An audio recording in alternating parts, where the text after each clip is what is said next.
Bienvenidos a la patria nuestra de cada día. Un espacio para compartir datos de historia, cultura y los acontecimientos que conforman la memoria colectiva de este maravilloso Ecuador. Soy Adulcir Saad y es un honor compartir este tiempo con ustedes. 24 de mayo de 1822, la batalla del Pichincha. El 24 de mayo de 1822 se libró en las alturas del Pichincha una batalla decisiva para el Ecuador y toda Latinoamérica, porque marcó el fin de las guerras de independencia con la victoria del pueblo frente al colonialismo español. La historia oficialista presenta esta lucha como una pelea entre próceres, casi como si fuera algo personal, cuando la realidad es completamente distinta, pues los líderes visibles de la batalla tenían el respaldo de una inmensa mayoría de la población que reclamaba el fin de una era de explotación y terror para forjar un devenir distinto y libre para sus hijos. Revisemos un poco la historia. El 10 de agosto de 1809 se declaró el primer grito de la independencia en Quito, lo que llevó a la captura de los sublevados y su posterior ejecución casi un año después, el 2 de agosto de 1810, en una masacre que inundó de sangre las calles de la ciudad, cuando los barrios salieron a defender a los cautivos y fueron brutalmente reprimidos. Se calcula que ese día, casi el 30% de la población de Quito fue víctima de la represión española.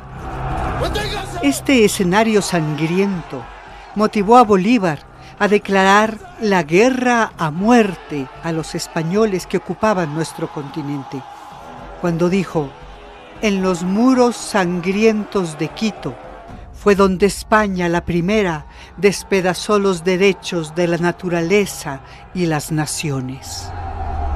Se encendió entonces la antorcha de la libertad en los territorios que hoy van desde Venezuela hasta Bolivia. Y las batallas se sucedieron, liberando ciudades una tras otra, hasta acorralar al poder español en la ciudad de Quito, donde se decidiría el destino de todo el continente.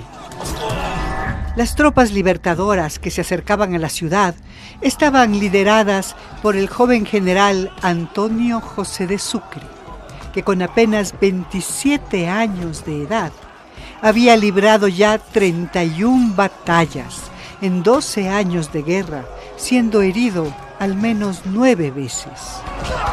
Bajo su mando, las tropas liberaron Riobamba y llegaron al Valle de los Chillos. Estaba claro que la fuerza española los esperaba a la entrada de Quito con toda la fuerza de su artillería, lo que dejaba al ejército independentista en clara desventaja. Pero entonces, la estrategia de Sucre cambió la historia y la geopolítica del mapamundi, cuando resolvió avanzar hacia Quito, no por el camino principal, sino rodeando el Pichincha, utilizando un estrecho sendero que era desconocido por los españoles, porque los indígenas lo habían mantenido oculto por más de 300 años, y solamente lo revelaron cuando reconocieron en el joven Sucre a un líder confiable que batallaba junto a ellos y en defensa de sus derechos. ¡Alisten los cañones! Y fue por esta senda que las tropas ascendieron durante toda la noche para sorprender al enemigo en una posición de ventaja desde las alturas y a espaldas de los españoles. La batalla fue corta y dejó en manos de los libertadores la victoria. Y esta hazaña se imprimió incluso en el idioma, pues cuando se realizaba una ganancia inesperada o de gran valor, se decía que eso valía un pichincha. Sucre no peleaba solo. Junto a él venía un ejército conformado por valientes que se habían unido desde Guayaquil, Cuenca, Riobamba y una fuerza internacional que sumaba venezolanos y colombianos. Pero el motor de la guerra era el pueblo, que empujaba cada victoria.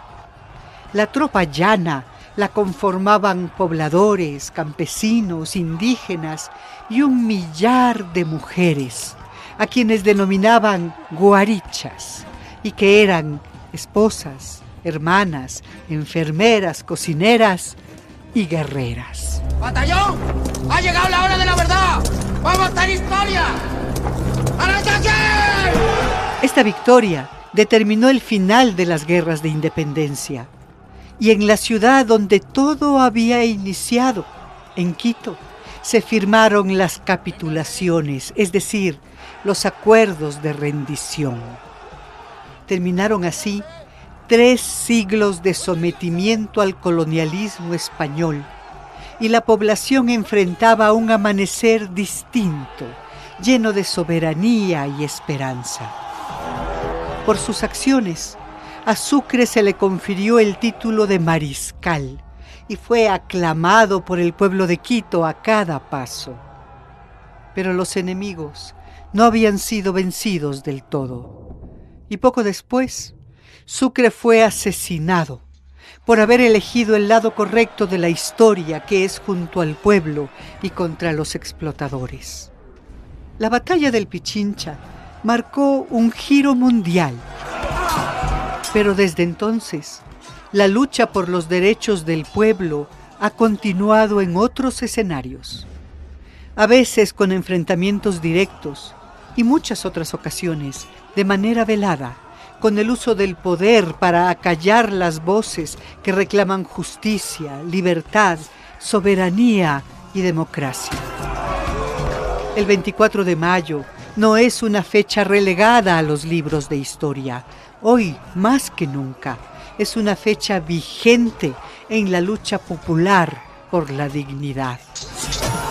El ejemplo de los valientes que dieron su vida por nuestro futuro, desde el primer grito de independencia y hasta la batalla del Pichincha, nos acompaña en la legitimidad de nuestras demandas de hoy, por el fin de las autocracias, por la defensa de la soberanía nacional frente a potencias extranjeras, por la transparencia de las acciones del gobierno y el fin del uso de la fuerza contra la ciudadanía. Y si queremos dejarles una patria a las nuevas generaciones, entonces nos corresponde a todos, hoy, retomar ese ejemplo de valentía y decir: todos somos Sucre, todos somos libertadores, todas somos guarichas y somos pueblo en busca de su libertad definitiva contra cualquier tirano que intente robarnos la herencia histórica que nos corresponde.